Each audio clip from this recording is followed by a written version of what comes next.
Hello, I'm Dana Andrews. In an age when man is contemplating travel to the moon, there are still men whose lives are very much dedicated to the earth, to making it yield more food and fiber. For, ironic as it may be, space-age man has not yet conquered his oldest problem, feeding the population of this world. Today, 2/3 of the world is undernourished or starving because in many lands, the farmers cannot produce enough food. The means exist, but first we must plant knowledge and determination in the hearts and minds of those who will grow the food. Our immediate problem is one of communication. We've tried and often failed to convince today's generation their ways are already set. It's tomorrow's generation we must reach with new ideas and motivation. Young minds are ideal for the task. They're guided and tempered by the wisdom of their elders, but are still not so mature that they're limited by the customs and traditions of society. It is truly said that the old have difficulty in communicating with the young. So today, through our 4-H program, a way is being found for the young to communicate with the young. For the youth of the world see and hear facts which we've missed. Their imaginations generate new ideas. They seek a better understanding for a better world, exchanging technological knowledge and philosophy, learning from each other what might just make this old earth tick a little better. The 4-H exchange plan provides an opportunity for full development of youth's potential to build a better understanding, and through it, economic and social progress for all. This is the story of youth, of the power in young ideas. This is the story of a leadership force at work in nations throughout the world. For example, India.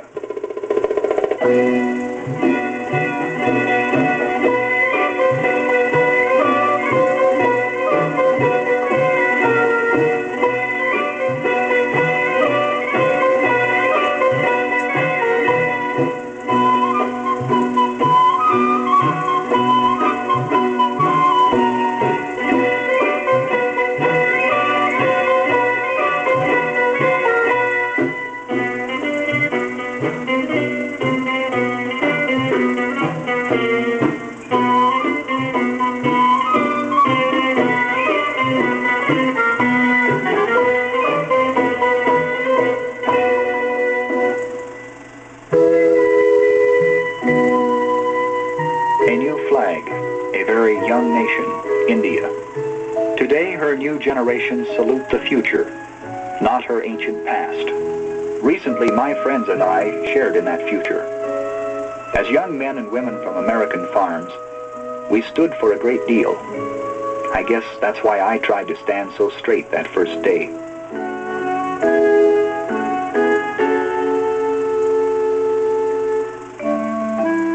Each year, the International Farm Youth Exchange, that's a program of the 4-H Club Foundation, sends young Americans to nations throughout the world, and these nations in turn send some of their young farm men and women to visit the United States. In our case, we were guests of the Indian government. What's it all about? Well, even though our vocabularies may differ, young people sort of speak the same language. We understand each other. Take Callion and me, for example. By the looks of that cart, you'd think centuries separated us. But we were already friends by the time we arrived at his home.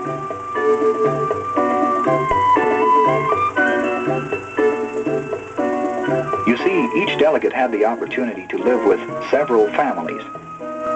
Maybe India is a long way from Indiana, but I soon felt at home.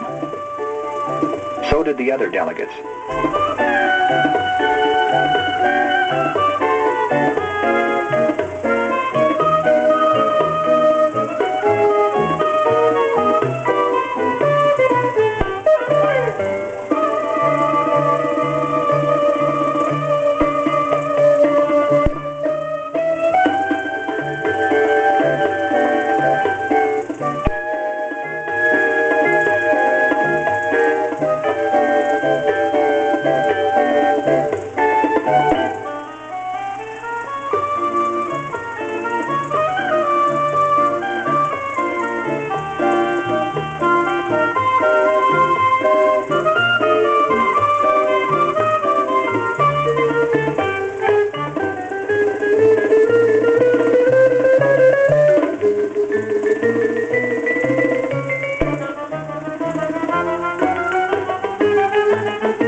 completely wrapped up in our work. That's right, we had a job to do, and a pretty important job at that. We were to travel through the provinces to meet the young men and women of India. We introduced them to plenty of ideas about modern farming. And the biggest idea of all was that they should work together to create change.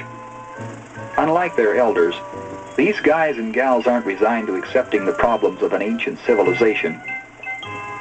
They believe they can change the very face of their country if someone will only show them how.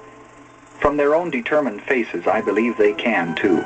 In fact, everywhere we went, they were eager for change, for the chance to replace the old with the new. We learned recipes thousands of years old.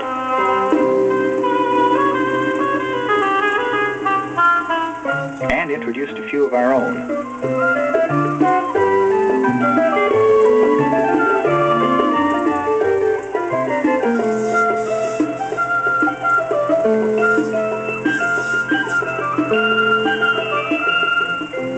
For centuries, the soil has been broken by a stick plow. But when the land must feed 500 million people, power and modern implements are required.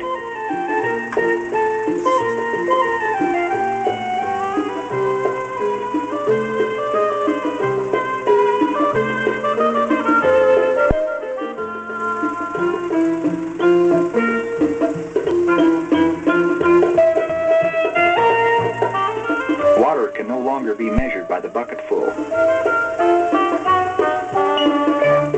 It must flow from the gates of modern irrigation systems. And though the wheels still turn slowly to produce feed, young India is quickly turning to modern livestock production.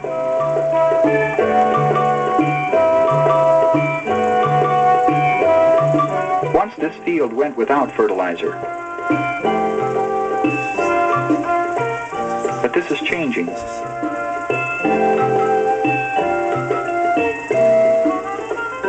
Poultry farming is on the rise in India, another sign of progress. Although a majority of Indians are vegetarians, other millions are not. And chicken tastes as good in Delhi as it does in Dixie. But in a land where the wind is still used to separate the chaff from the grain, progress isn't easy. There are no simple answers. Today, more than 80% of India's people are small village farmers with an acre or two of land apiece.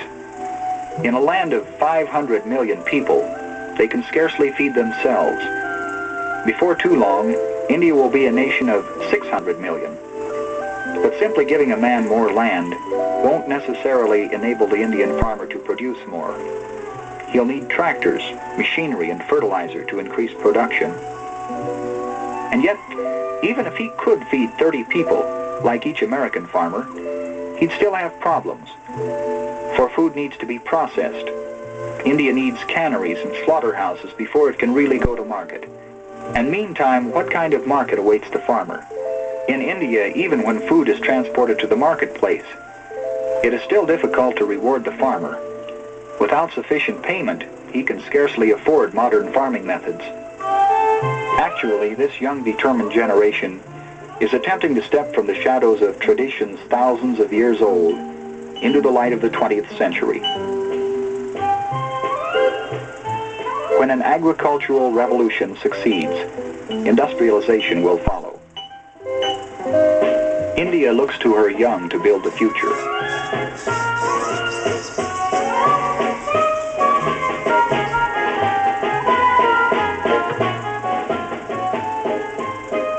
Yet in the midst of change, the people seek to preserve a rich heritage.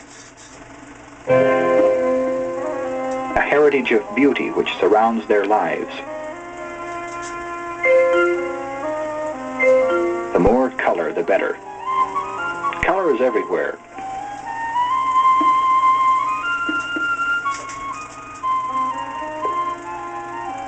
From bright silks and madras to the rangoli, the traditional welcome for dignitaries. For centuries, audiences have applauded actors and actresses of the Indian stage.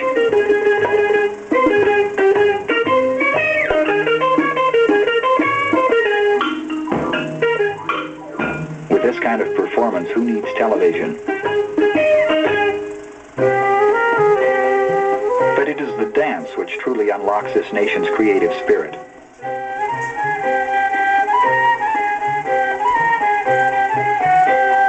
Each gesture is an emotion, a dynamic example of rhythmic form.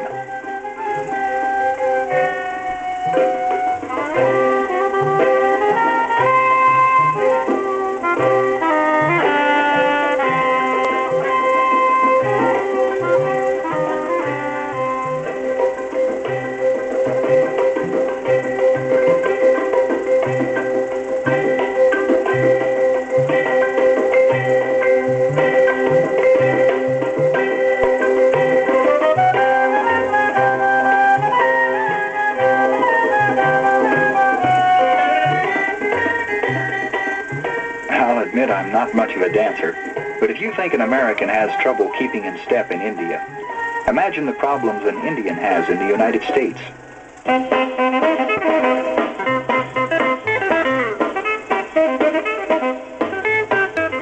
This is Basu, one of 16 young men and women visiting the United States from India.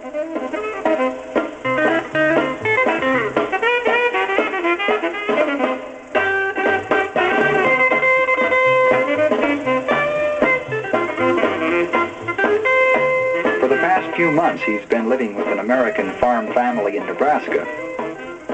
But right now, he's at a special international 4-H get-together at Kansas State University.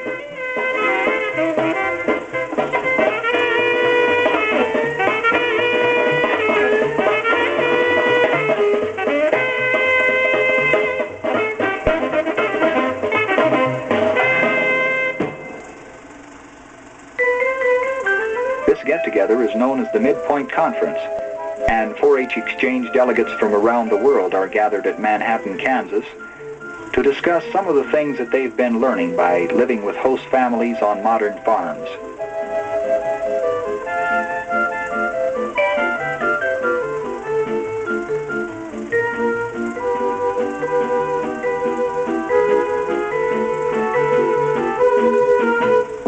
Of course, you can't visit Kansas without talking wheat, and that calls for a visit to the local grain elevator. When you come from a nation of need, a nation of surplus is pretty awesome. But we are not only speaking of nations. We're talking about a world of young people, learning what it means to work together. That's what the International Farm Youth Exchange is all about. A chance for tomorrow's generation to start looking for answers today. It takes a lot of little answers to solve big problems, like a lot of little candles held together. A lot of answers from a lot of young men and women who are listening and learning and searching for ideas.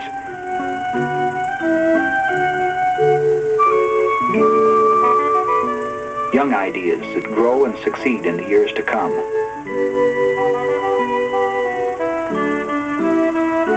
6 months isn't a long time to share with those who are changing the future, but it was long enough to teach me that the people of India are a people whose young pride is tempered by the humility of centuries, whose desire to change is fortified by the dignity of their past.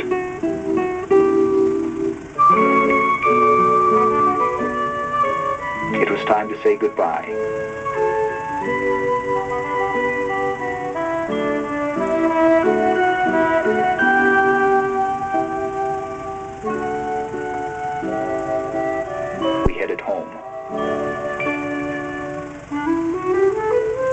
In a matter of hours, we were back in a nation where change is a way of life. We gave a special briefing for the company which helped sponsor this exchange of young ideas between India and the United States.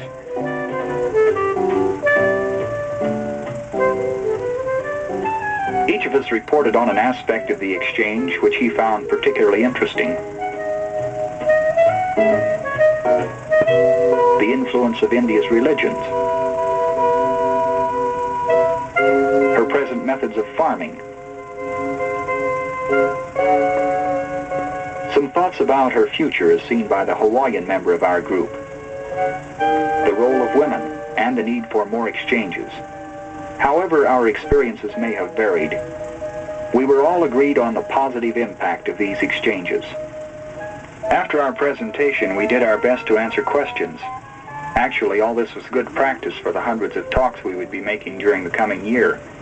For part of the International Farm Youth Exchange program is to tell other Americans of the world need for food.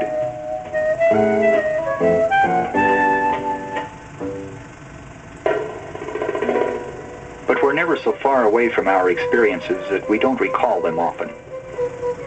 And when I look back, I see so many faces looking ahead.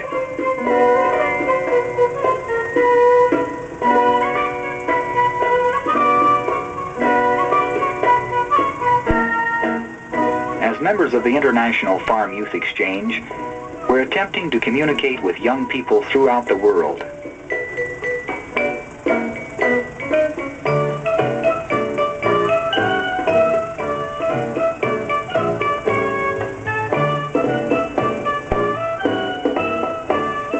However young our ideas may be, they can grow into a new dynamic world where hunger is conquered. For example, India.